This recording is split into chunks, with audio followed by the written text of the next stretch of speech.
Hey, Bloomies. It's your girl, Chris with a K, and I'm here with the lovely, amazing, inspiring, motivating, traveling Arielle.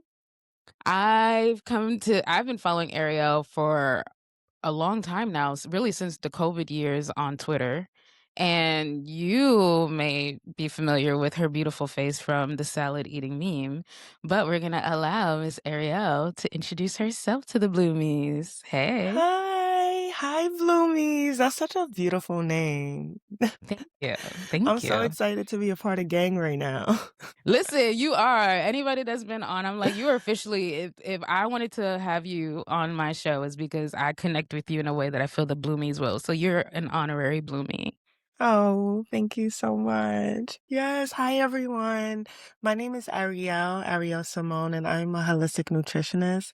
I help people have a better relationship with food and with their bodies. So it just looks like having a harmonious, flowing, intuitive relationship with food and with your habits and with your time and paying attention to things that allow you to blossom. Huh? Bloomy? Hey. But also paying attention to things that drain you and take your energy away and learning what energetic capital is and how to manage that. So, yeah, I would say that's my specialty. And the subspecialties are gut health, plant-based eating, and emotional eating. I am a mind body eating coach, a certified mind body eating coach, and also a certified holistic nutritionist. Okay, come on. Yes, yes. I was gonna say license, and I was just like, technically, it's not a license, so like, it Okay. is a certification. Yeah.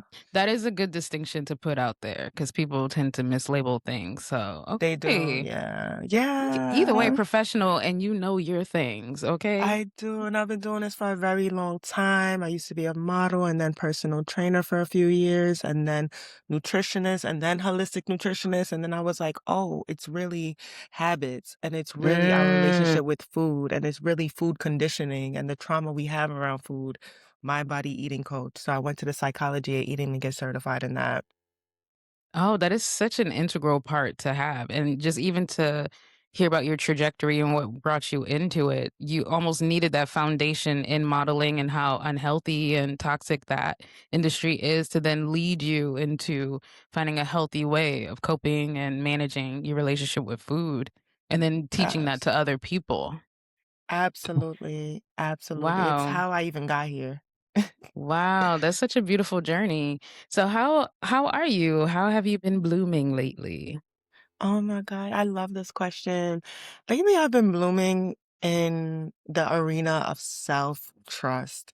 I've been learning how to trust myself a lot more, and I feel like that's not always an easy thing to do. I think people hear self-trust or self-love, and it's like flowers and cute dates for yourself. And I'm like, no, it's being able to trust yourself the moment you say something. It's being able to trust your decisions.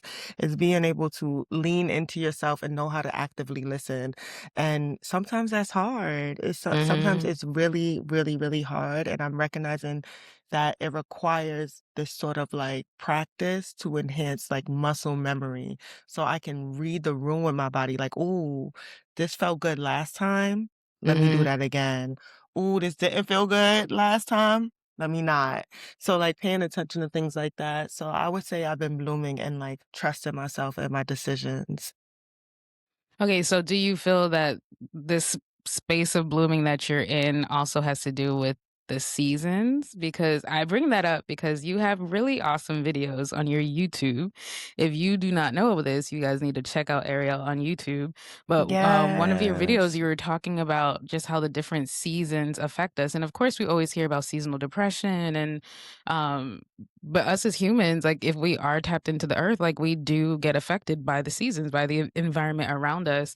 And you have a very great breakdown about the months and what that aligns with us to do. So like February was all about it was like romance, but not just with another partner. It was for yourself and self evolution and exploration and all of that. So would you say talk about that a bit more? How you broke that down?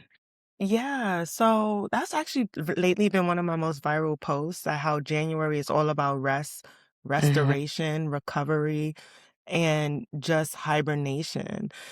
Winter, it does depend on where you're at because then in Africa right now is their summer. So I do think geographically speaking, you have to like read the room on that. But we're on the East Coast or just in America, period. And over here it is winter, smack at the peak of winter right now in February. January is all about hibernation. Also, during the winter times, our bodies require a lot more energy to it expends a lot more Mm, energy in order to stay warm. Just in order to mm. stay warm, we are using a lot of thermal energy, and what we need in return of that is more rest. We need to recover from the energy that we're extending out. That looks like also eating the right foods. So it would look like more warm foods, more soups, more broths, more sauteed dishes, more sauteed rice dishes, but also adding in broths in your rice so we can add more of a soupy feel to it. This is also the season where we need to eat a lot more grounding foods, more potatoes, carrots, beets, rutabagas, onions, parsnips, things like that. Like making sure that we're having like roasted good vegetables, things that literally come from the ground so we can remain grounded. Everything is kind of very scientific, but in the same breath, Mhm. very spiritual.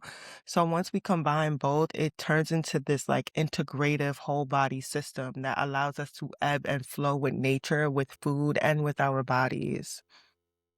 Oh, that just sounds so relaxing and just it sounded very grounding, even just the way that you were explaining it. Because I myself, and I'm sure a lot of people do, they do seek that cozy comfort food, whether it is to help alleviate any seasonal depression or anxiety or just the weather. Like you just find yourself wanting like warm, and that is broth, soups, chilies. Chilies.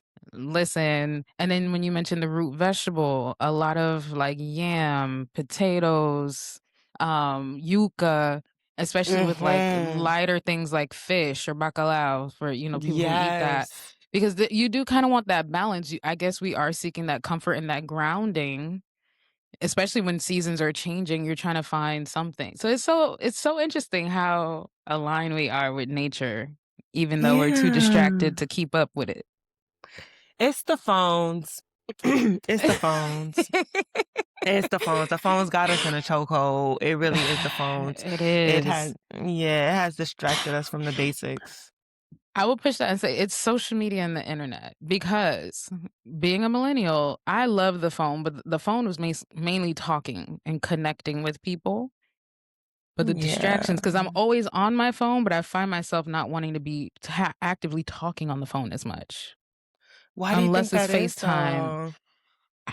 I just, there's so many other escapes, but I realize my previous, um, connections rather by just being on the phone all the time, I was using it as a distraction from processing and dealing with my own stuff. So I was Mhm. always available. I was the homegirl that was like the therapist friend, just making myself available Mhm. that way. But now that I have set up boundaries in place, I'm also using that as a distraction, is social media and like doom scrolling and all the things. So it's just different diversion, ultimately the same Mhm. issue is the distraction. But I have even gotten better at like, no, I miss like just reading a book and like doing things away from this screen. I find myself taking breaks more or just listening to podcasts or audiobooks now. I've been embracing Yeah. audiobooks. I've been so against Yeah. it I love a weirdly. good audiobook. Have you tried Listen. immersive reading, like an audiobook while Oh, also turning the pages? no. Talk Game about it. changer. Game changer. Really? It feels so good, and especially if the author is reading it. Like, I did it with I've Becoming by Michelle Obama. It was so good to actually hold the book, turn the pages while I'm listening to her read it. I was like, "Oh my Ooh. god." Yeah, I'm and gonna have to try Quinta, that. it's so good. It's so good. Because for me, and this is like a little tangent, but like there was this book that I've been trying to read for like the past year, and I'm like, I want to read the book. I have the book. I want to smell the pages of the book. I'm one of those, but just being a little neurospicy and being so Mhm. distracted, just the thought of trying to get focused enough, like I would find myself rereading the same pages because I would like Yes. read it and then like go off like, oh. I was supposed to do this, I was supposed to, and then go back to reading. Right. So when I did the audiobook version, because I had read most of the book, it was easy for me to like jump in that way and then finally finish the book in like a matter of 3 days, which was really frustrating that I was able to do it that way. But I might try the immersive reading. I think that'll help me. Yeah, it forces you to be fully present because it's so many Absolutely. different senses that are locked in. You got touch, Absolutely. you can still Mhm. smell, and then Mhm. also hearing, looking. So Mhm. it's a lot of the senses that fire up, and especially if you're neurospicy and you need to lock in, it's such a beautiful way to lock in. And I like to just consider that a date, Yeah. especially if it start Ooh. raining. Oh, if it start Oh, raining, I get up come under that on. window. Listen, you better paint the scene, and I'm all about lights and things, as you can tell. I like to curate a mood, a space. I Mhm. just kind of seen, like, the backdrop to, like, a lo-fi video when you mentioned that. It's always some girl, like, by a Yes. window, and it's raining, and there's a cat or Yeah. something in the back.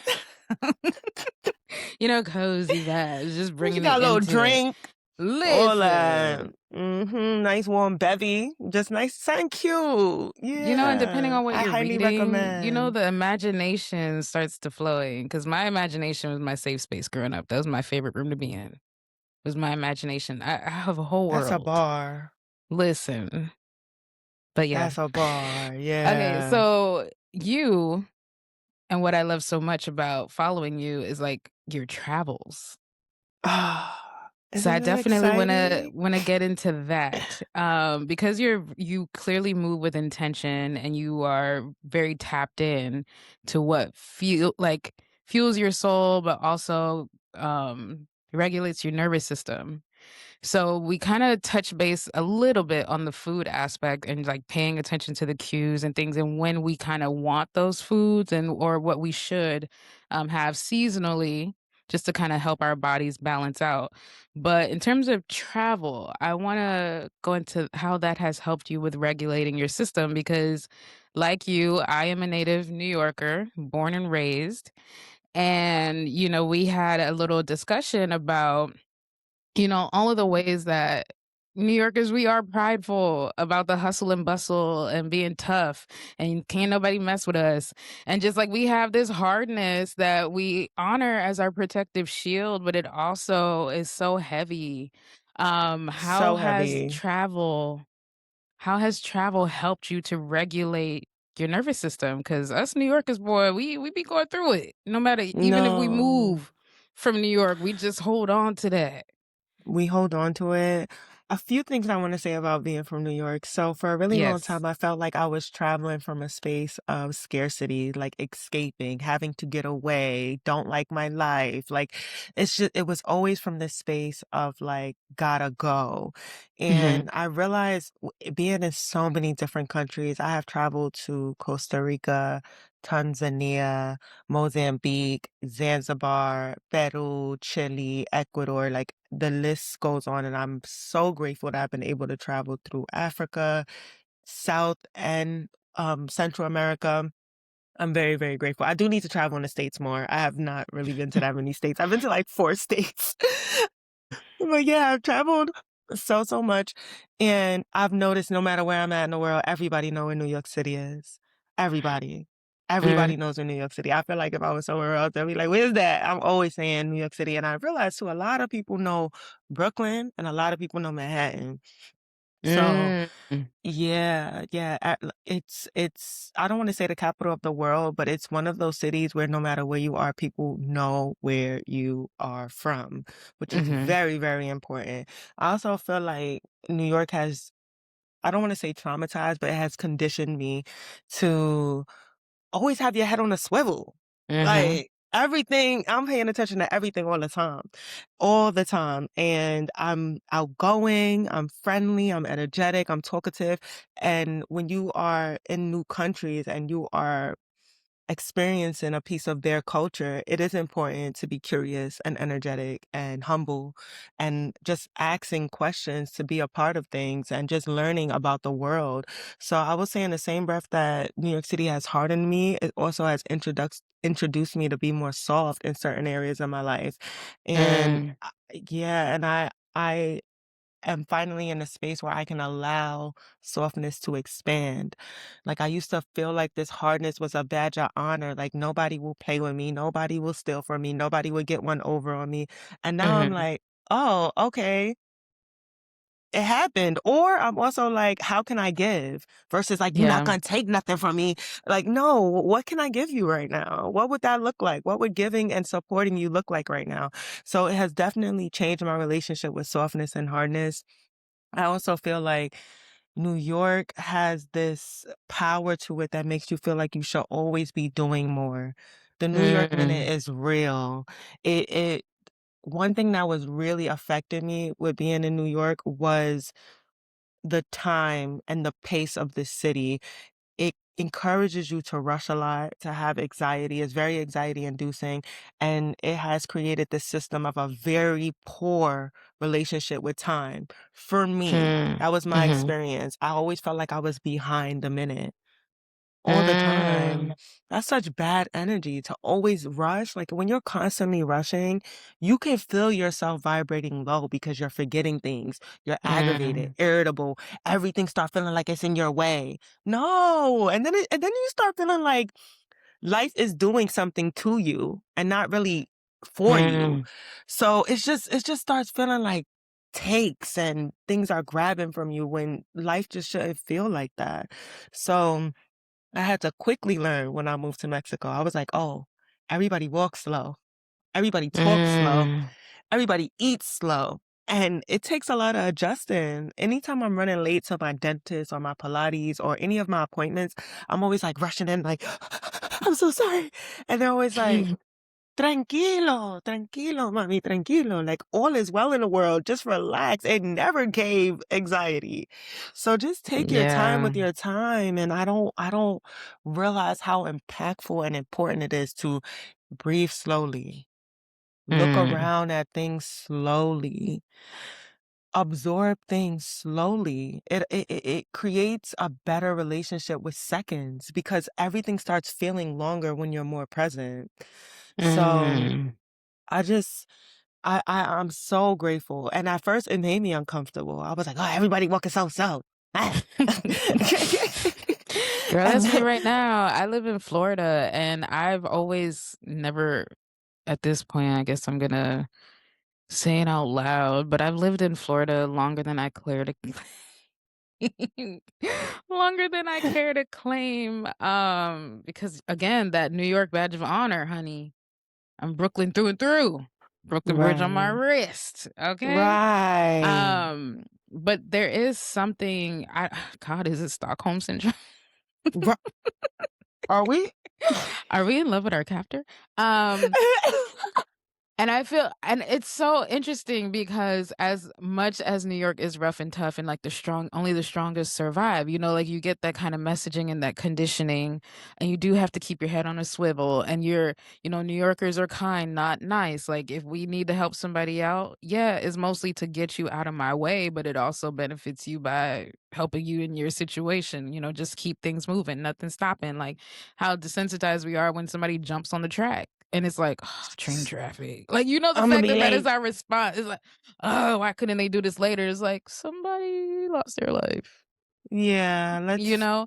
So hold it space it for is that. it is tough. There are aspects of it that I like to hold on to as part of my identity. There is a certain energy that helps to push you and motivate you to keep going, especially when you're facing so many hardship. It's just super expensive. You're trying to make ends meet. So if everyone's on that same energy of like grind and hustle, hustle, doing things, and then after you've been doing all that, you can at least try to have some fun and do like there's so many things you can do. It is just overstimulating and your nervous system is shot, but we don't realize what that is. And a lot of us are Shot. seeking coping mechanisms, doing all kinds of things, acting out. I mean, we saw that Always during COVID when weeds. everybody had to Oh, be yes. inside and just not realizing that they now have to deal with whatever distractions, they were using, or just not being able to process what they've seen or experienced going through that, or past traumas Yeah. coming up now because you have nothing better to do but stay at home because we all have to quarantine, like it was like a pressure cooker effect, and people have been Absolutely. seeing, like, all of that come from it. Um, but now that I have been away from living in New York consistently, I go and visit often because I do miss that. I guess it's that dopamine. I'm like, I need Mhm. that to help me, like, tap back in. I need the New York water to activate the powers to help me sustain while I'm down Yes. here. No, Um, absolutely, but New York always yeah. get visit. Oh, yeah. Because It I always what gets I love visit. so much is, like, and just going back to my, like, earlier point of bringing this up is there is that beauty of the melting pot of cultures, which I'm sure is the Absolutely. foundation that helped you springboard into traveling because we are exposed and we get to interact with so many different people. We technically are the capital of North America. I It's mean, no, I would say the world. I of the would world, say the really. world. So many Yeah, I people grew have up that as around their so many. yeah, so many Mhm. people have that as their dream place to go to. So being able to be afforded that ability to grow up around that, you are so much Absolutely. more culturally aware and culturally sensitive, and like so Yeah. being able to see, oh, I've experienced a taste of that culture. Like I want to go to that country and explore more. Like we just have a Mhm. different foundation or view, at least, commonly that is the experience there. But once you've moved away, you have been able to travel abroad, and have also lived abroad. I know you mentioned that there was that adjustment period that was tough when you moved away. Was there any grieving that took place of, like, that New Yorker identity or just your experience that you had to it was no longer applicable to your current surroundings, especially you said, like, the complete opposite was to slow down, Yeah. chill, like, what was that like for you? So for starters, I had to grieve a I had a very intense relationship with ambition, and I had to Mm, grieve my relationship with work. You mentioned New York being very expensive. New York is so expensive, and here's my only beef with being expensive because I don't mind when things are expensive, especially if the quality is there, especially when it's encouraging me to rise to the occasion. I have a beautiful relationship with things being expensive if it is worth it. mhm, New York is just too much for too little. You're paying mm, $3,000 to live in a box.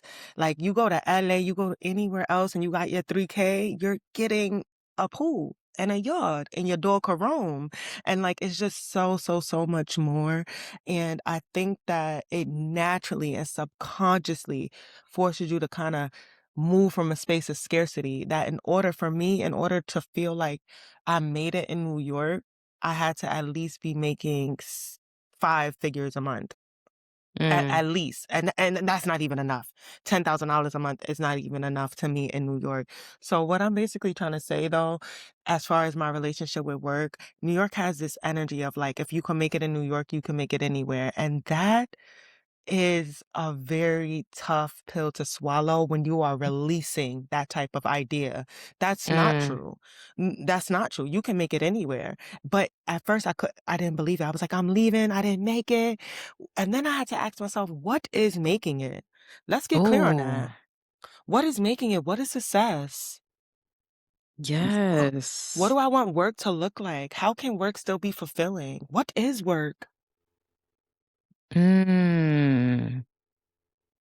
How do I That want to is make money? those are great questions because especially when you get to a certain point in adulthood where you start to question or challenge all of the foundational like values that you were brought up on or experience in your environment. Like you do question like what does success mean like to me? Especially if you don't feel aligned with what success was told you should want or Absolutely. like And I the would take it American dream. Like I don't want that. right. But we are put into that hamster wheel or that machine to make you wanna work towards something that society, family, religion, or whoever your influences are tell you you should desire. Work culture, What grind culture, like, what if I don't like alcohol that? culture too. Oh my good It's like, all tied all of into the it. It's like things. So how did you define work? How did you like, your core value system that was either taught to you or you were conditioned to aspire to, what were those definitions and how did that change once you got clarity or moved away from it? Yeah, so when I lived in New York, my relationship with work was like, what can I do to make me the most money? Everything Mm, was centered around money. And I'm still unlearning this, like how to find abundance in money, how to feel good whether I have it or not.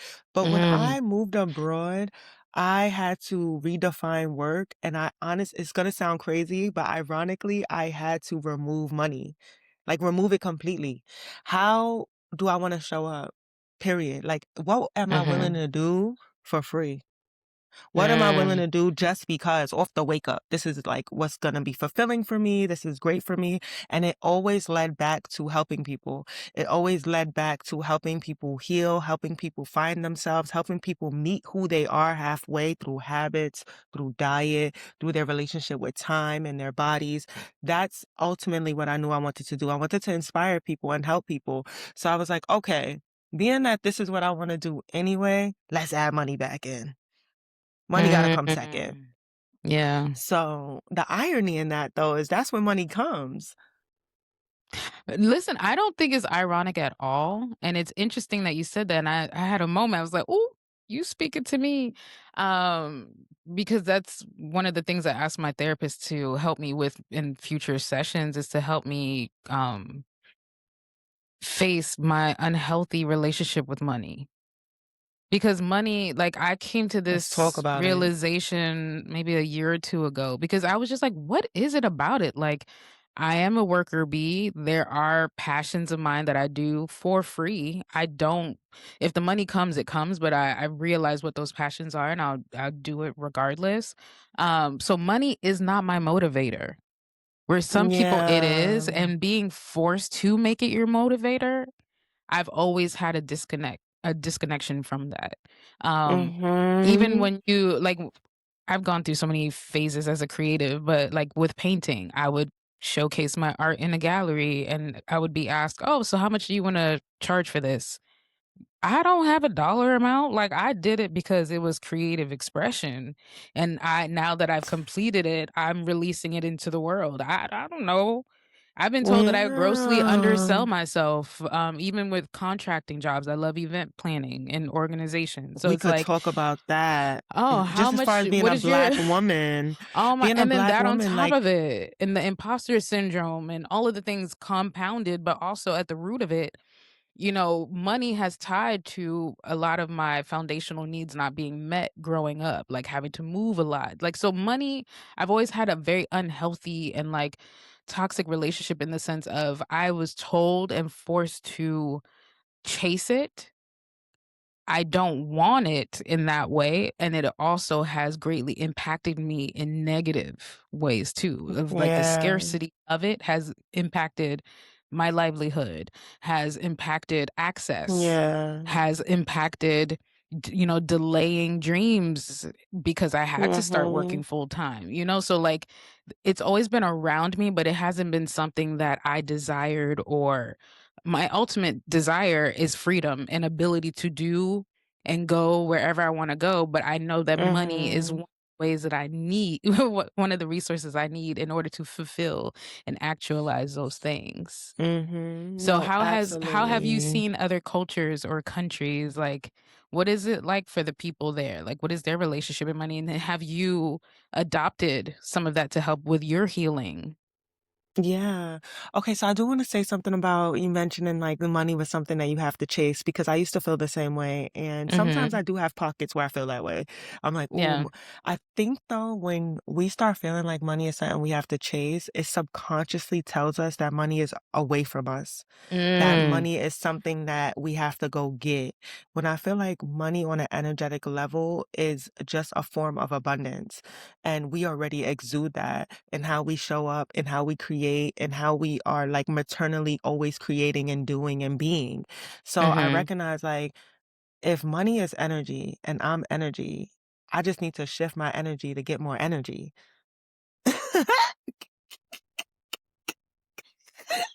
And when I started thinking of it like that, I was like, "Oh, I need to," because another thing too is I like to trick my mind into, You like, better thinking I add have money. financial expert and energy It's shifter a and ener healer to that bio, because you done some just aligned for me. Yeah, yeah, because everything is a part of our diet, Mm. and our relationship with things is how we feed ourselves. Everything, our mindset, how we think about things feeds us or takes us away or starves us. Like, Ooh. everything feeds us. But when I went to Costa Rica, that was like one of my first solo trips ever. So Costa Rica is such a special place in my heart. I like to go there once a year. I went on a coffee tour, and I think I went like not at a good time because I went Mm. around like I was just kind of messing up the times the entire time when I was in Costa Rica. I kept doing everything late because I kept Um, rushing.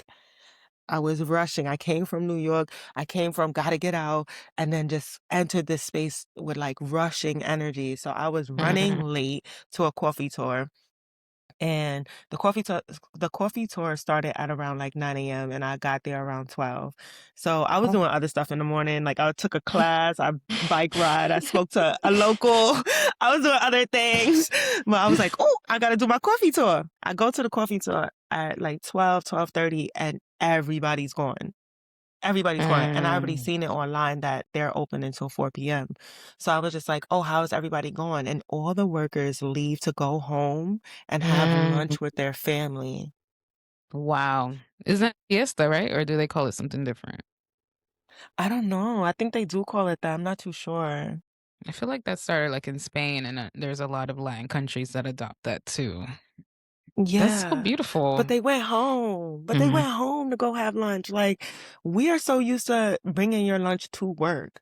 We're so used to multitasking while eating. You eating a mm, sandwich, you still on the computer, you taking your lunch during work. We're so used to doing, and mm, not being present, not being aware of things, not just enjoying eating and being with family. And I just felt like that was such a beautiful way to get back to the basics. Because I think about this a lot too, and this could be morbid, but I always think about like any day could be our last day. oh, for And sure. if I think about that a lot, and I'm working on that in therapy because my therapist is like, come on, like you're gonna see L tomorrow sometimes. And I'm like, you don't know that. Listen, I can relate with that. Yeah, so I'm constantly thinking about what if I'm no longer here and what I Mm, want my last day to be. I was on the computer eating lunch. Like I wasn't damn, mindful. I wasn't and spending time with the things that actually matter to me, which is my family and my friends and my yeah. community. That matters so much to me more than anything.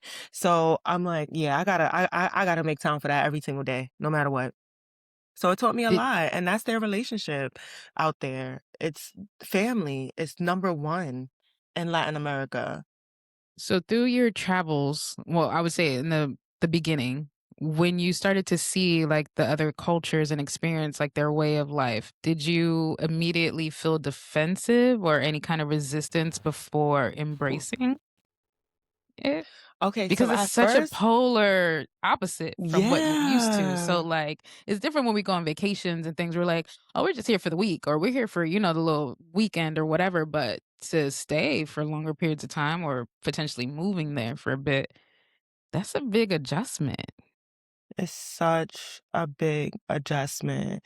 And I think when I first moved to Mexico, I was just experiencing so much burnout that it was really Mm, challenging for me to have the energy to get up and up online on social media or just to mm, even show up on my clients. Like I had to like cut half of my workload because I just was like, I'm so burnt out from New York. I need to redefine what restoration looks like. And I don't know if it's pouring right now.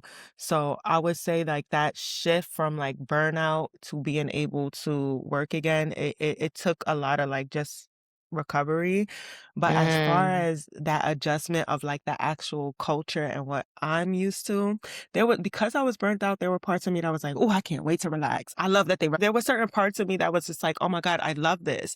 But then I'm not gonna lie, there's certain parts that's inconvenient because even in Costa mhm, Rica, I was like, why they off? I paid for this. What's going on? And then also too, even in Mexico, they take their time. If you're going out to mm, eat at a restaurant, they take forever to give you the bill. And in my mind, my New York mind, I'm thinking like, first off, you don't want to get paid. And then my second thought is if you give me the check, you can sit someone else down and get more yeah, money. flip the You table. could just yeah, you could flip it. You can just keep getting money if you were just in a little bit more of a rush, but that's not important to them. They're watching you engage with your friends, your family, your community, and they're letting you do that. They're not in a rush to make you uncomfortable to leave. And I'm so not used to that. I'm like, Yeah, wow, look at you wanting me to be present. and I'm sure they are too, engaging with the locals. A lot of families work together, especially in restaurant establishments and things, so it's like it deeply encourages quality over quantity. But That's yeah, I would exactly struggle. it. I crave, like, even with vacations, I didn't really vacation a lot growing up. We had family trips and things, but I never really truly knew what rest and relaxation meant. So having just learning to create that for myself, like any cruises that I go on or any future vacations, I don't see myself booking a bunch of excursions. Like I know people, I'm like, those are more trips than a vacation. For me, I For like real. knowing what activities are available. I like the option of opting in. But for the most part, I With the just want to default chill being opting out. out. Listen, it's just like I wanna be invited to things, but just know Imma cancel because present day Chris thinks that it's gonna be an amazing time, but future Chris is gonna be like, "No, I don't wanna do I anything need to today." rest. Which country, either through your travels or you living in, helps you redefine those core foundational things and what has become more important to you than others? Yeah. So here's another thing too, because like I feel like I'm gonna speak for myself. I feel like being from New York, I kind of just have this intense relationship with scarcity. Like it's just always, Mhm, I do. it yeah, It's it never just tends to enough. just It's running it's away. We're chasing it. That's why you're chasing the it's paper. Like we're literally chasing it. It's never enough. It's never enough. So my first time being in Costa Rica, I was like just resting a lot and I just was really tired. Even like recently when I moved to Mexico, I was like, oh my God, I'm tired. I'm tired. And I felt so guilty so often because I was just like, who comes to a country to rest? Who does Mm, that? I could rest at home. Who pays and gets on a flight to make sure that they're not seeing the country, seeing the people, engaging mhm, constantly. Like there's so much of the world. And I told myself I wanted to see the world, but why is mhm. it that I just want to sit on this bench or I just want to be on the beach all day? Why is that the case? And I had to tell myself, like, this is not the last time you'll be in Costa Rica. It ain't gonna pick up and leave. Like That it's part. nothing's leaving us. Mm, So it's like, I can always come back. So it's just like, I had to really pivot out of this, like, this is gonna be the end all be all. This is my only opportunity. yeah, No, it never gave that. It never gave that. It never gave this or that. Like it gave, I can rest and come back. yeah. So I'm realizing that. And yeah, and I also think because I am realizing that, that has translated into so many other ways. Like when I first moved to Mexico, I was like, oh, I'm only going to order one thing. Cause in my mind, I was like, oh, that's all I can afford.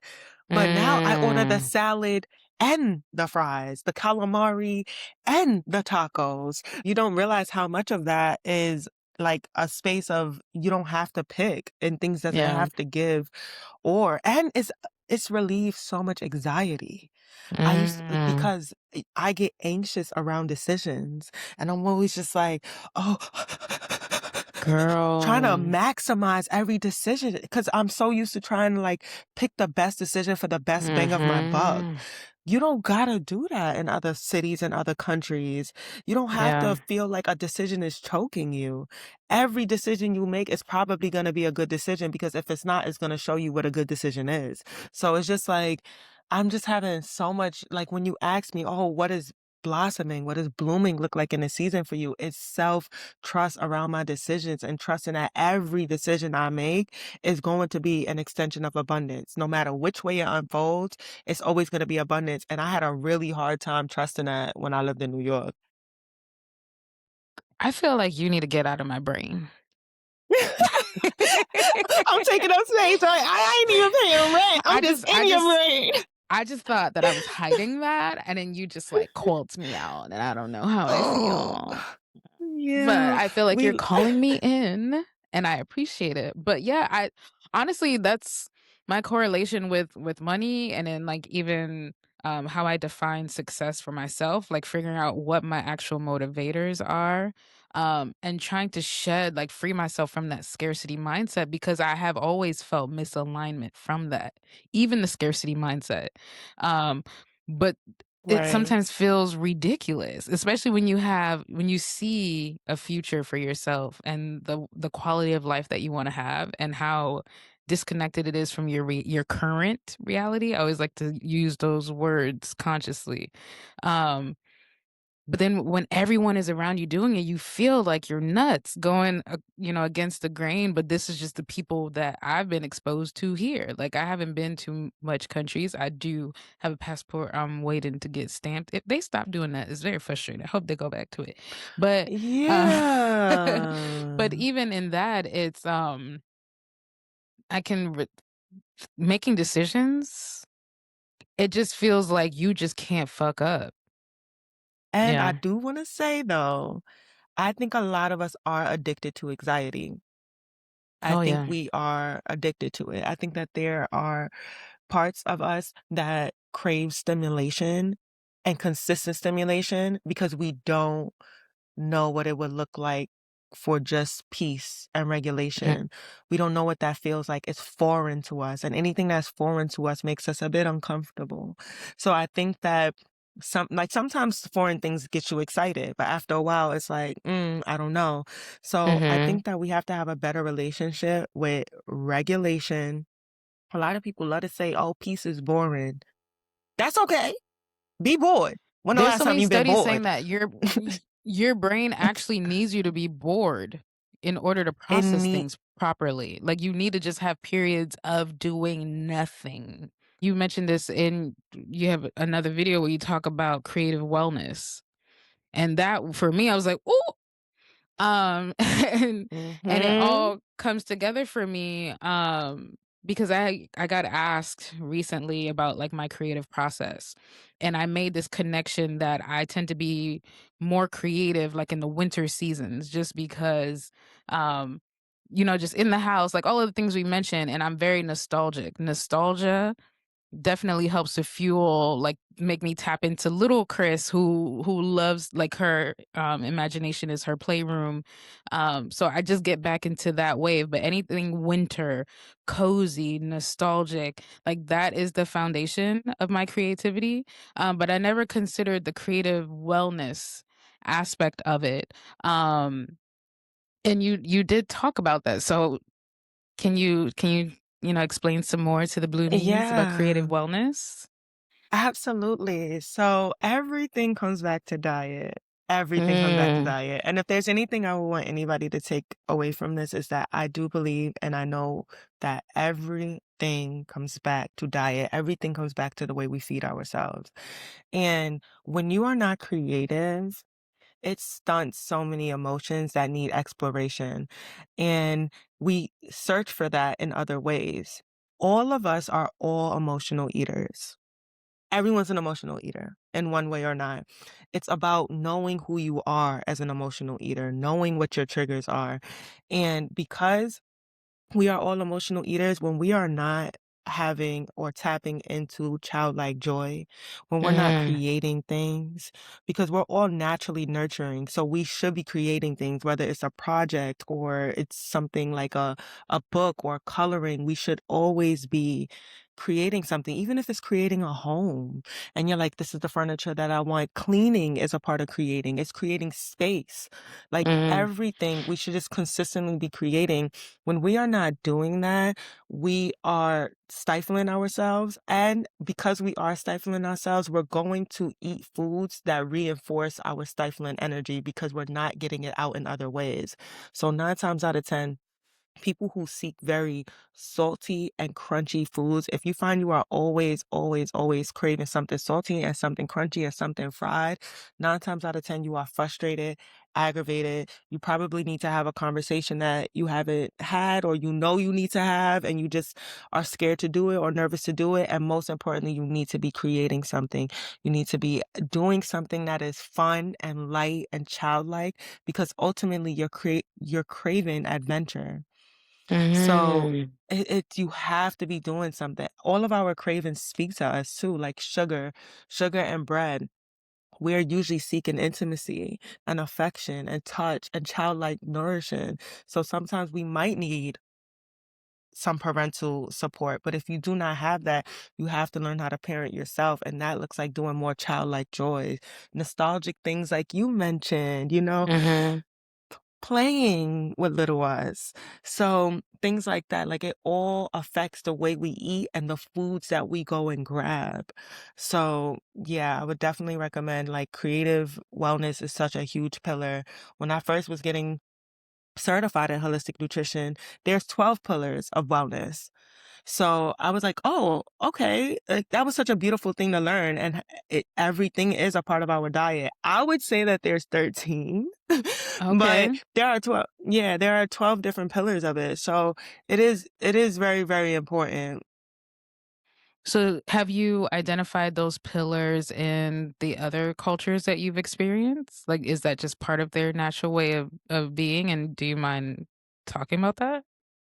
Yeah, so it's interesting, right? Because I feel like, um I've all right. So when I first started studying nutrition, I was kind of obsessed with the healthiest countries in the world. I Mhm. just was studying blue zones back to back. I was just like, oh my God. And for a really long time, Mexico was number one, from a space Oh, of like just how they eat. Now it's America. Within the last 4 years, it's been America. Yeah. So I it's, always thought it was Mediterranean, like one of the Mediterranean countries. no, no, no. I mean, oh, you thought they were the unhealthiest? No, oh, never mind. I misunderstood. I thought it was in terms of healthiest. I was like, whoa. Oh, No, no, no, no, no, no, no. no. So, Yeah, no. okay, yeah, yeah, America for sure. We are. It's terrible here. Yeah, we have a very interesting relationship with food and capitalism, and even the way our standard meals are structured, it's designed to make us sick. Mm. That is a whole nother conversation. I could really get into my conspiracy theorist bag, but Listen, I always say, yeah, listen, some conspiracy theories come from truths or can be proven. You know what I mean? Especially with the black absolutely. community. Just saying. Yeah, yeah. So, yeah, like basically everything kind of comes back to it. And I think the most important thing we can all do is figure out who we are as an emotional eater. Like Mm. recognizing like, oh, I notice this. I notice when I'm sad, I want cake or I'm craving pancakes first thing in the morning. Or I notice when I am frustrated, I am really craving something crunchy, like some good potato chips with extra salt, or like I'm craving something that's going to like release the tension in my jaw. Things like that, like paying attention to what certain cravings are really telling you about your life, because 9 times out of 10, it's not food that we need to be eating. If you're consistently frustrated, this is where you dance, create a routine. This is where you play and get more fun and creative and redefining what play looks like for you. Sometimes we have Mm. trauma around play. Like, sometimes we have trauma around play too. Like every time we tried to create something, someone came in and said it wasn't good. Or sometimes we have a lot of trauma around that, and like allowing you to just put out bad work, things like that. So it's Mm. just, Yeah, so it matters and it feeds us in a way that stops us from grabbing certain foods that we know future us is not gonna like. Because 9 times out of 10, we feel guilty afterwards. We don't even feel good. And it's always usually too, like 2 hours later. And if you throw in the binge eating aspect of it, Oh, it's absolutely. tricky. Absolutely. And binge eating stems from it stems from a lot of things, but it also one thing that plays a role in it is our lack of regulation. Like, Mhm. not knowing portion sizes and not but also not portion sizes only in food, portion sizes in life. Not knowing when to pause on social media. Not knowing, like, Mm. when certain friendships don't feel good and you know that, because that's the T. In our 30s, we know that. We know the vibes. We know Yeah. what we don't like, but we still do it. Again, I think it all stems to what you've mentioned before, scarcity. So if somebody is wanting to really tackle their creative wellness and set the foundation, and they are open to traveling more because for whatever reason, um, they just certain countries, certain cities, they just kind of like signal something in you. And I am very beginner when it comes to astrocartography. It's something that I'm looking into more and open to exploring the places that sometimes you just align with. What would that beginner process look like for somebody wanting to explore solo traveling or just moving abroad? I would say first thing you wanna do is, like, focus on how you wanna feel.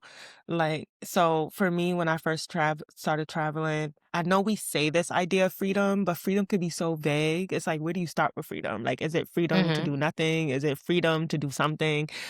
So I like to, like, put a little subcategory under that, and for me, it was adventure.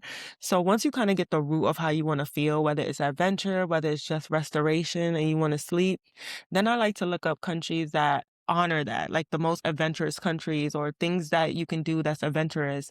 It's a lot of things kinda that I do afterwards because I like to pay attention to flight times.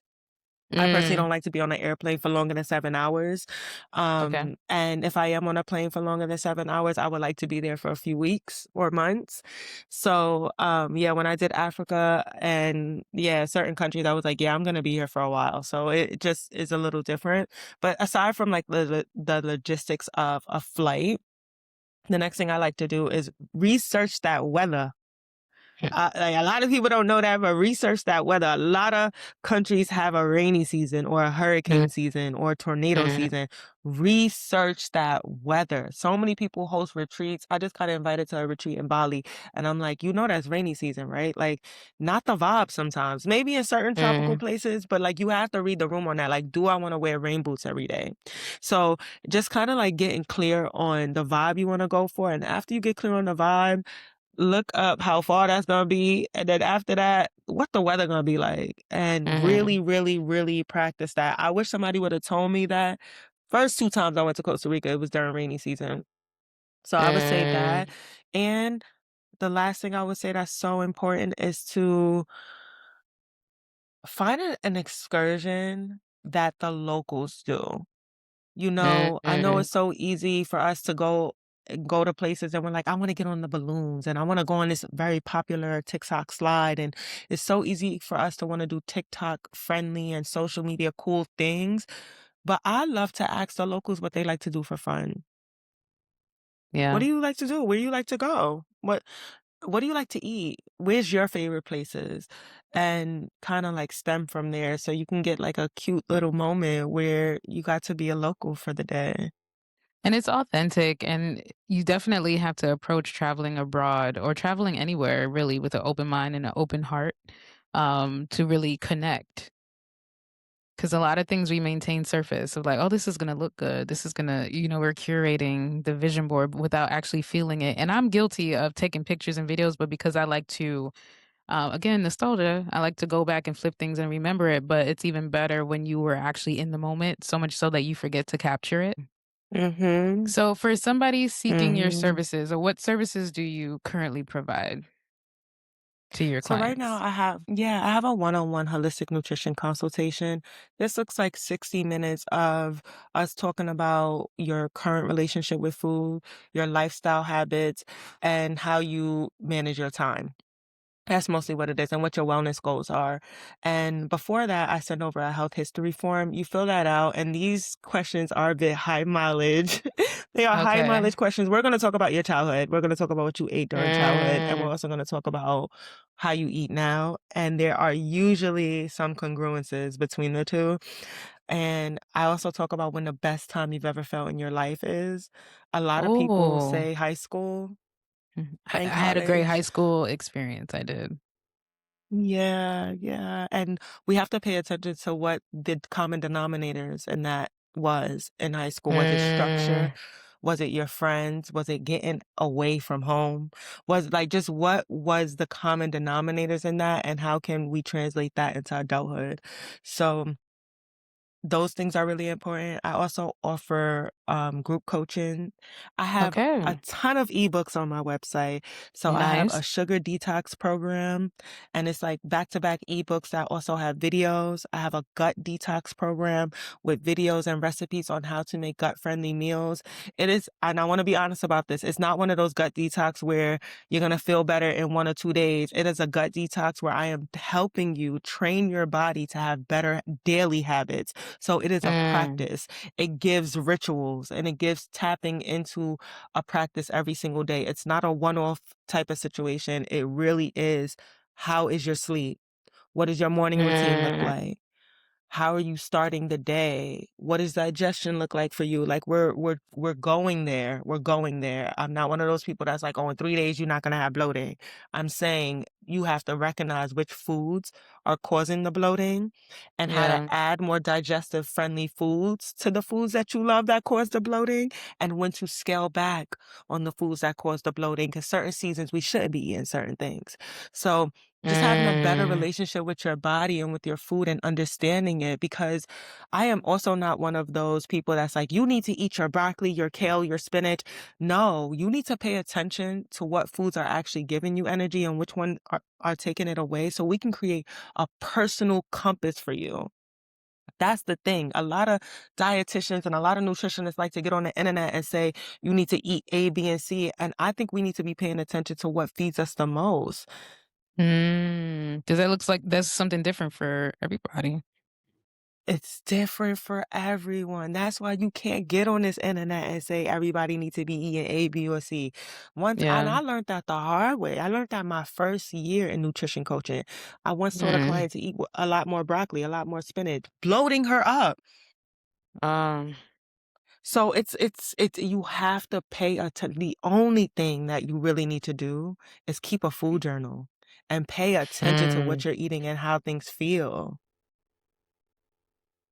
How much of, food preparation impacts that? Because, I mean, a lot of us do live in food deserts, so is it possible to gain digestive health, like better digestive health with what is available to you?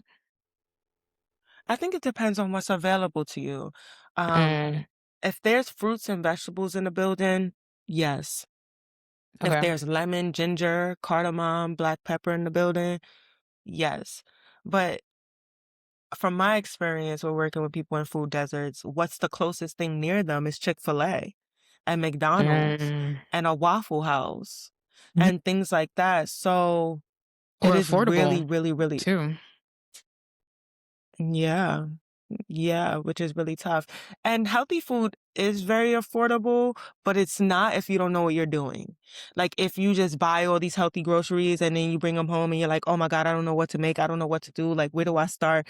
Then your food is going to go bad. And everybody Yeah. has experienced that before, Oh, having yeah. this intent to eat good. And then you don't, because you also didn't build a habit of meal prepping. You didn't build a habit of having a better relationship with time, with energy Mm. management.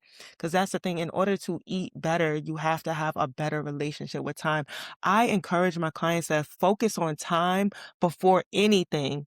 Because you can buy all these fruits and vegetables, but if you're not making the time to meal prep, if you're not making the time to cook, it's quiet.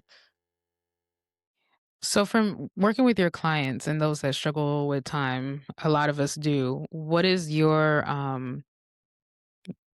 is the first exercise or practice you have them do when their answer is I'm just tired. I don't we never think that we have time, but we will make time for our indulgences or for something else. I mean, we will sacrifice sleep to make Mhm. time for the things that we want. But if somebody is wanting to start their wellness journey, but honestly does not have the capacity mentally and emotionally to find the time, what do you have them start?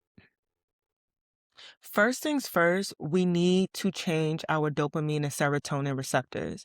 So essentially, when we think we don't have time, it is because we're usually on the phone. And the phone has a blue light system as well as the TV. It has a blue light system that increases our cravings and it constantly feeds our body to feel like we ate when we didn't. So you're getting food, you're getting food, you're getting food, scrolling, scrolling, scrolling. It is telling our Yeah. bodies that we're getting something when we're not. We are Mm, not. So we have to change that. So first things first is I ask all my clients to always write down what you're eating. And when I say eating, I mean food. So write down what you ate, how much you ate, what time you ate, and then also how do you feel after you eat. I like to add it in depending on if they're like really heavy emotional eaters. I like to add in write down how you feel before you eat as well. Because if you start mm, to pay attention 5 minutes before I eat, I was just bored. Or 5 minutes before I ate, I was just anxious. I was nervous about this. Or 5 minutes before I eat, I was so, so, so hungry. Now we're gonna start talking mm. about time. Because time is gonna also show us the different levels of hunger. There's emotional hunger, eye hunger, and stomach hunger.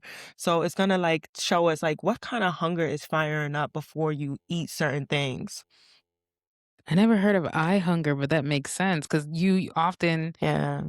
people choose large portion sizes because they eat with their eyes, like the buffet culture, like all of this food available. Like, wow, I After never work heard that term. meetings. Yeah. Yeah, yeah. So real quick, the way you can always tell the difference between each one is eye hunger is mostly when you just see it. You Mm, just see it and you're like, "Oh, you weren't even hungry." You was just like, "Oh, I'm hungry now that I see it." And certain foods speak more to us through eye hunger. Like a lot of us, depending on what your food conditioning is, tend to get eye hunger around things that have a very robust smell and things that are carby. So we'll see like potatoes or bread or pasta, and we're like, okay, now we're hungry because we saw it. Now, eye hunger is also very, very immediate, as in you see it and now you're hungry. mm. Now, as far as emotional hunger is called heart hunger, and heart hunger is usually because you are feeling something and it's also very, very immediate. But the thing that's different about heart hunger versus eye hunger is heart hunger is very specific. You are hungry for something very specific. A feeling came over you and you only want that one thing. Mm. Like if you have heart hunger and you're craving pizza, you're not gonna have, like, a salad and feel that heart hunger being fulfilled. No, You we're know, still like, looking for it's something that's sweet. and People. carby.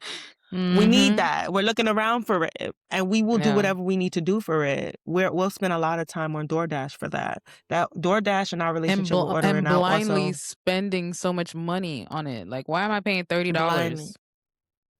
Yep, But the because it craving has to feels do with real. time.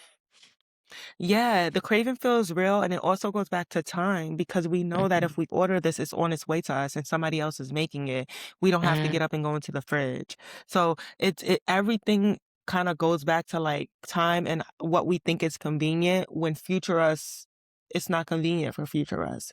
Uh, Everything costs something too. yeah. So yeah, and then stomach hunger, which is physical hunger, that builds through time. It's the only hunger that isn't immediate.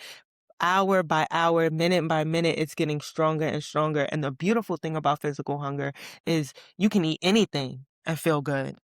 Anything. So Mm, physical hunger is anything that's in front of me, I could eat it and it feel it's not specific. It's not like I need this one thing. yeah. And we will always want to have a better relationship with physical hunger. Because when we are always physically hungry and we'll eat anything in front of us, now that you got things in the fridge, you got your kale, You'll be spinach, more broccoli in the inclined to eat that, fridge. yeah.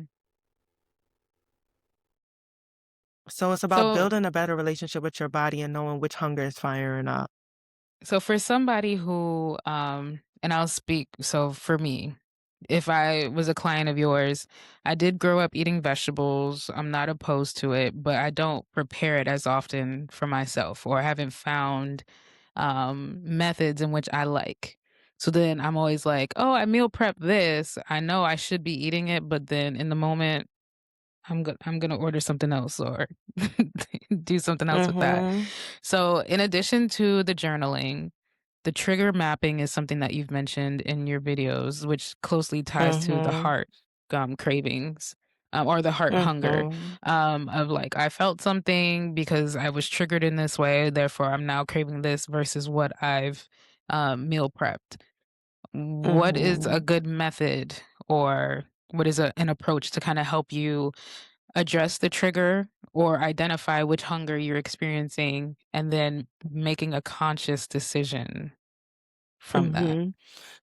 Yeah, so because you're already at this point, like journaling and like you're kind of getting a, we're both getting a clear idea on what you like to eat.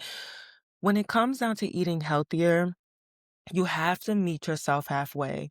So if you know for a fact that you love a carb, you love a rice, we're gonna have to meet your love for rice with something healthier. So this is where we Mhm. add in broccoli, but more than just broccoli, let's add in zucchini and grape tomatoes and carrots and make it a lot more nutrient dense. Have your rice, have your pasta, have your potatoes, have the things that you absolutely love, but let's meet it halfway with more nutrients. Always, and more antioxidants. Always. You love sugar? You love ice cream? Let's add frozen bananas to your ice cream. Let's add frozen strawberries to your ice cream. Like just always adding something healthy to the things that you love that aren't the healthiest. The more you do that, it will shift your cravings. The more you do that, you will Mhm. start to crave the things that are better. So I would say that's the first thing. The second thing that's so important is to eat on a rhythm. Eat around the same time every single day because Mhm. the more you eat at sporadic times and it's random, the more cravings are going to build and you're not going to have a good relationship with your cravings. So if you eat at the same time every single day, you know that you're going to have to eat something. And it's less like, I don't want to eat this, but it's more because you've built the discipline around eating more structured and at Mhm. a specific time that that muscle of discipline is going to fire up and you're going to eat what you prepared because you know you gotta eat at that time. Yeah. So I would say that and also eating on a schedule, it's great for stabilizing your blood sugar, so you're not having as intense cravings on a scientific level, and then Yeah. also it's great for nervous system regulation. Knowing that your body doesn't have to be like, when the next time Imma eat, or she on this phone all day and then she gonna order the pizza or the carbs or order this later. Like, no, no, your body is already like, "Ooh, I know we eat every day at 7:30, and then tomorrow gonna be another Mhm. 7:30 again." Your body's gonna be like dancing with you with it, excited, Yeah. celebratory. Like, so it's different, but I would say the first 2 things are to write down what you're eating, write down your time so you can have a better relationship with both, and then always eat on a rhythm. I love that because as somebody I struggle with boundaries and I've been working on setting boundaries and in that I've noticed that um I struggle with discipline and having like setting a routine and a healthy routine. And although boundaries have been like, there's been more emphasis for the external, like protecting yourself from people or things that will mess with your way of being. But creating that system of discipline and consistency and routine, I think it will just, like you mentioned, will help regulate your nervous system too, because you know that you're like your non-nego no your non-negotiables even for yourself of like whether you're a breakfast person, I'm not that, but it was just, oh, if I've done enough, I should be hungry at this point. And it should like help you to like fit in Yep, what kind of activities, what kinds of it helps to yep, start the structure in your day and in your life and you start to identify what things are important to you or not. Because if you do have this routine way of eating, you are going to be more conscious until it becomes some subconscious about what you're seeking for nourishment. If I know I'm looking forward to Absolutely. if lunch and dinner are my main meals, I'm gonna want something good at that time. Because you have some structure, and it gives Mhm. you something to look forward to too. Like, Yeah. it's a lot that happens on a psychological level and also a physiological level. So Yeah. it does make a difference, and then from there, we can start talking about movement, and then Mhm. sleep, and then water, and then meditation, and, like, just mind work. Like, everything is a part of the diet, but the first thing we gotta do is have a better relationship with time and create structure. I love that your approach is addition versus subtraction. I always Absolutely.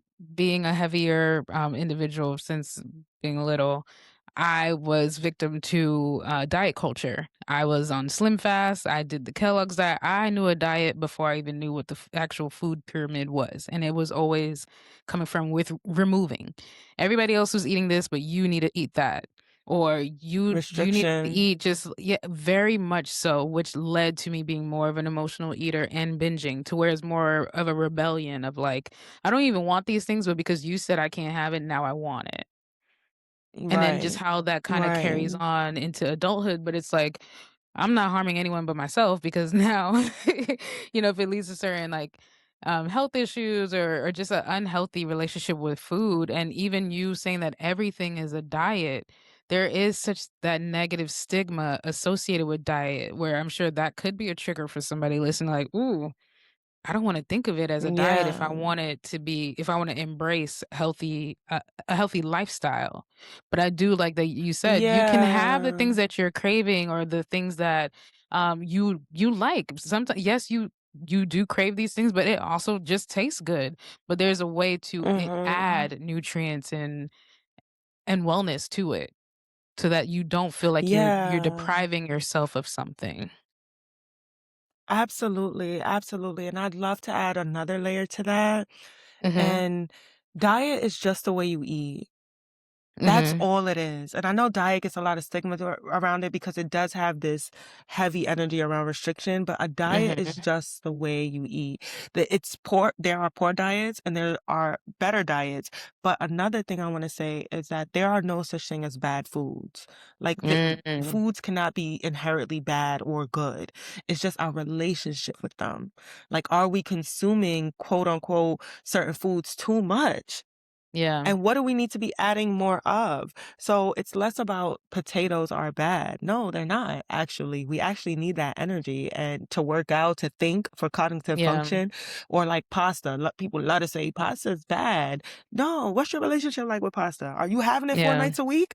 Like just let's increase a balance. Let's increase Yeah. balance and let's have a more abundant relationship with food. Like I can have this and that. So that's all I really wanted to add is that there's no such thing as bad foods, but there is or bad diets, but there are things like a bad relationship with food.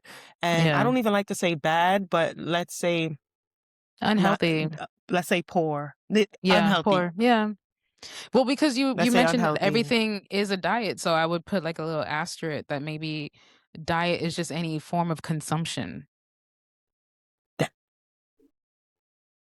So just not just food, it's You ate time, it's that. people, it's energy, it's even tying back to the money. Like too much money, we often see like how could that be an issue? But of course, too much of anything is just not good for you. So like how to manage that, Yep. how to tackle the relationships that we have with the consumption, alcohol, like any kind of thing. Yeah, and it kinda Definitely goes the back to what we were relationship. saying earlier about having a better relationship with urgency and time. Mhm. Like, everything is, like, related, so once you recognize where the interconnectedness is and it all does Yeah. come back to you, your body, you start to be a lot more mindful. For you, would you say that you have a Yep. regulated nervous system? I would say that throughout the week, my nervous system is regulated about 80% of the time. And what I does think the that only feel like? time How would you ease, describe that feeling? um, Ease, okay. for sure, but more specifically, ease in my shoulders, Mhm. and my neck. That's where I notice I carry stress in my shoulders and my neck. I used to carry a lot of stress in my stomach.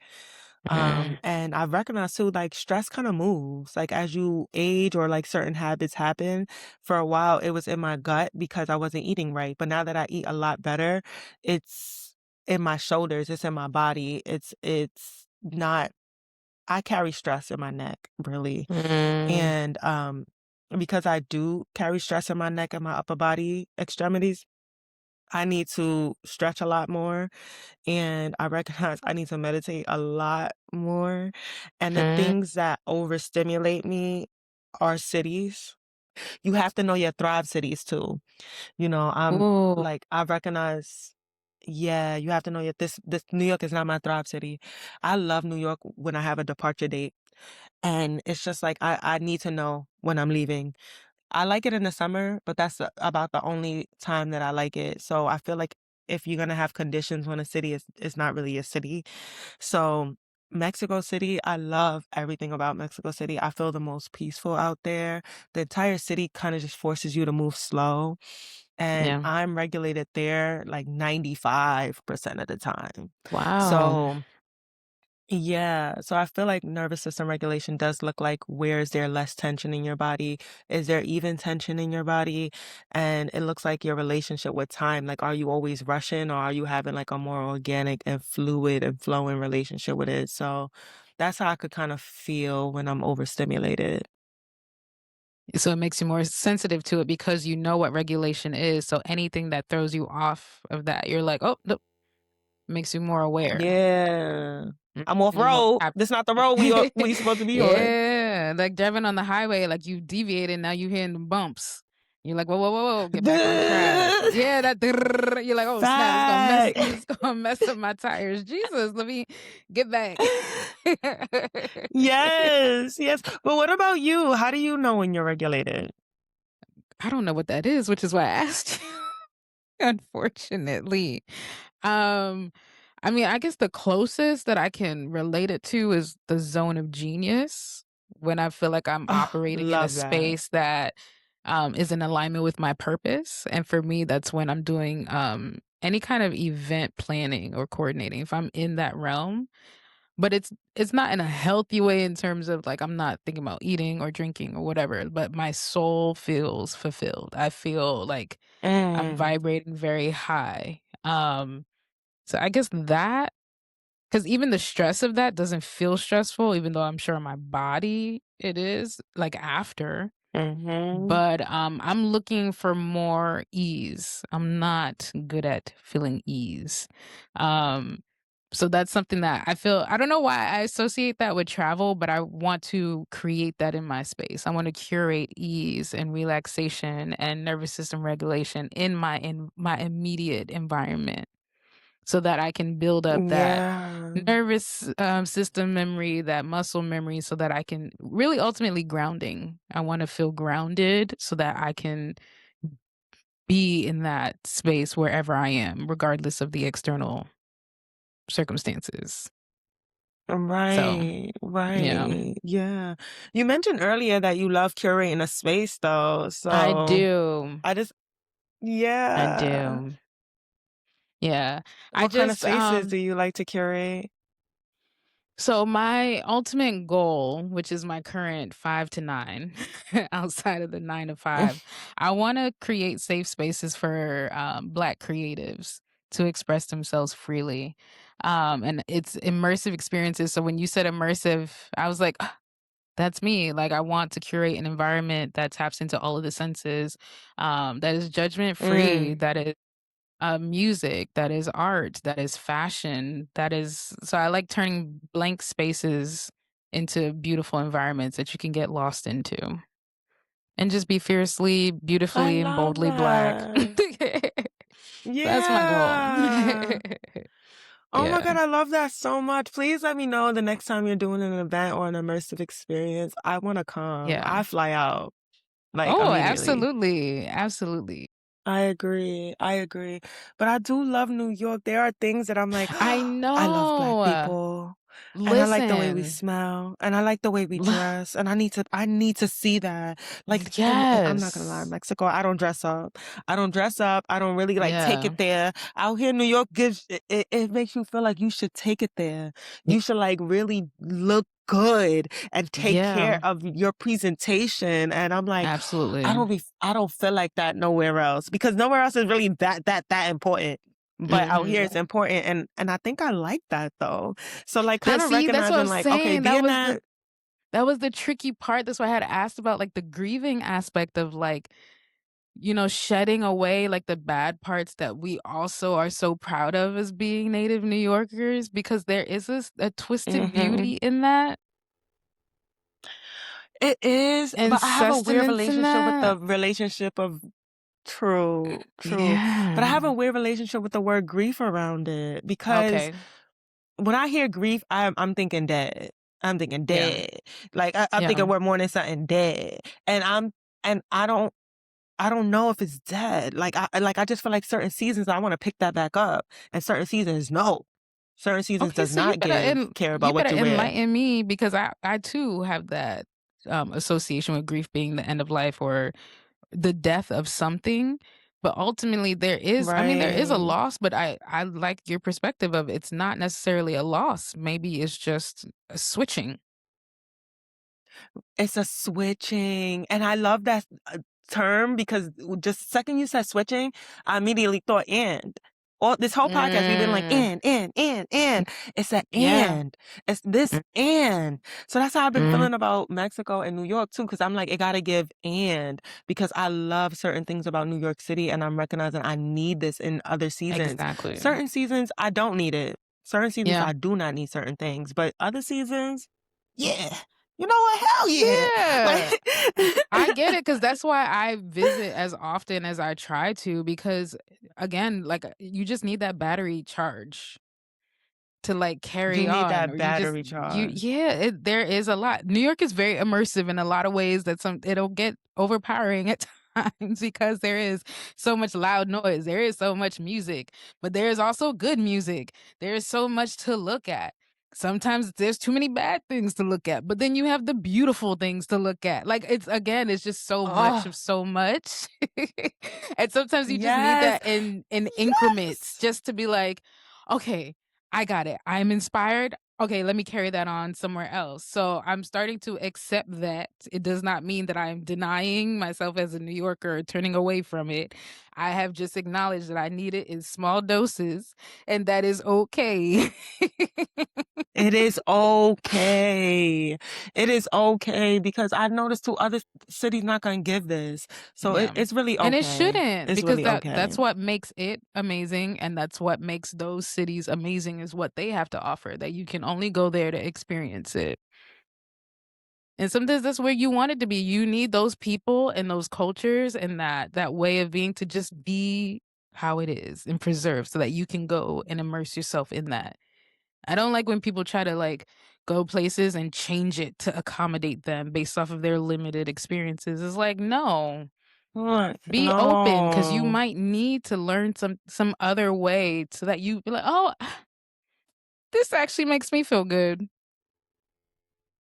But there's something Yeah. again, is there has to be Yes. an ego death that has to happen for people to be more open and embracing change and acceptance. A lot of us struggle Mhm. with acceptance because it feels like a betrayal of what we have been made to believe or forced ourselves to believe to think that we want. And it's like, no. Or like we said, it could be this and it doesn't have to be all or nothing. That sense of urgency. Again, there's so much relationship building that we need to do. Urgency, all or I nothing. like the way you brought that into a circle. Listen, You brought we're that into gonna a circle. listen. That's one thing we're gonna try to do. We're gonna tie it up in a bow. Amen. All right. So tell the Yes. bloomies if anybody are you accepting clients or how can they connect with you? Yes, How I can am they accepting support you? clients. Let us know. Yes, yes. So I have a website. It's www.arielle, Arielle, Simone, Simone.co. Heavy on the co. A lot of people put com, but it's co. And on the website, you'll be able to have access to a free holistic wellness guide, all of my programs and resources. You can sign up for one-on-one holistic consultations.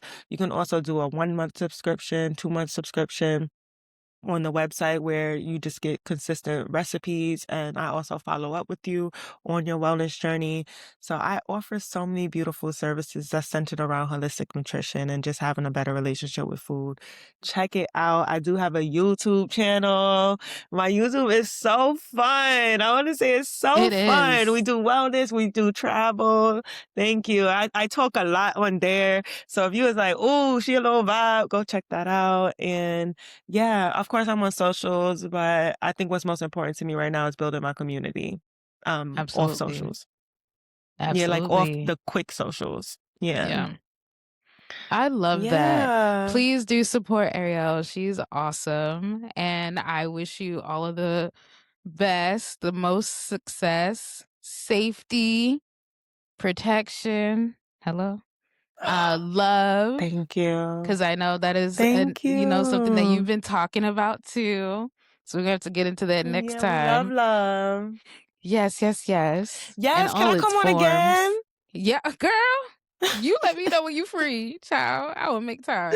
But Por yes, I wish you all favor. the best. This has been awesome. And I'm No, it so excited. has. And I will put every link for how people can support you and follow you in the description of this episode. Thank you so much. All right, Bloomies, I'll talk to you later. Bye. Bye.